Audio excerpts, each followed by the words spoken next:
Mantan Gubernur Jakarta Anies Baswedan mengisi ceramah di Universitas Gadjah Mada atau UGM Yogyakarta pada Senin 3 Maret malam.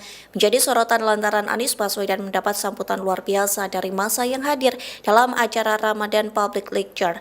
Dari video yang beredar di media sosial, masjid kampus UGM dipenuhi lautan manusia. Bahkan Anies sampai harus terdesak oleh massa yang hadir dalam acara tersebut.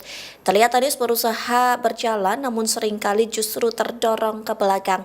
Jemaah yang datang tidak hanya berasal dari kalangan mahasiswa, namun juga berbagai lapisan masyarakat.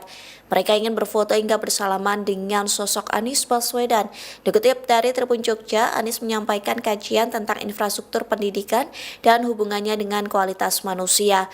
Ia menegaskan bahwa pembangunan infrastruktur pendidikan tidak hanya soal infrastruktur keras berupa fasilitas fisik, tapi juga infrastruktur lunak yang dapat menumbuhkan kreativitas dan keberanian. Anies menutup kajiannya dengan mengingatkan mahasiswa agar menjadi perpanjangan tangan orang lain untuk membuka kesempatan.